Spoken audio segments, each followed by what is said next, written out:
Am nächsten Tag beginnt das eigentliche Fest.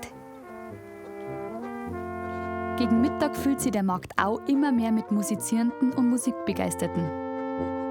Nahezu an jeder Ecke wird in die verschiedensten Besetzungen aufgespielt. Natürlich gibt es auch Standel, wo fürs leibliche Wohl gesorgt wird und man allerlei erwerben kann. Und auch die Gorselschnäuzer stellen auf der Hauptstraße ihr Können unter Beweis.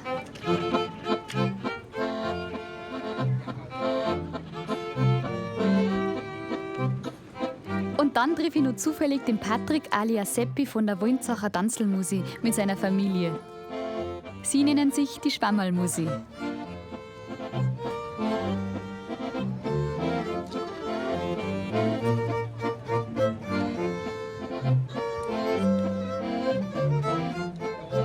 Ja, was die geht's an im Hoben? In Hamann! Ja, lasst sie so wie kleine Schwogen. Entschwunden! Ja, was die geht's an im Hoben? Im Hoben! Ja, lasst sie so wie kleine Schwogen. Entschwunden! Ja, was die ist da, da, da.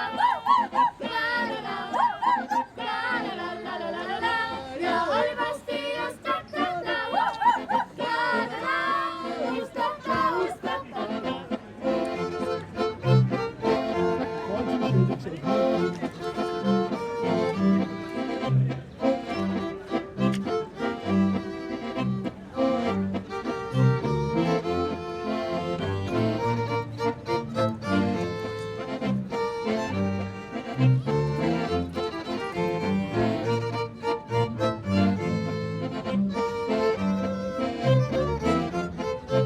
Ja, was die geht's an im Hoben? Im Hamann! Ja, lasst sie so wie kleine Schwogen. Entschwunden! Ja, was die geht's an im Hoben? Im Hoben! Ja, lasst sie so wie kleine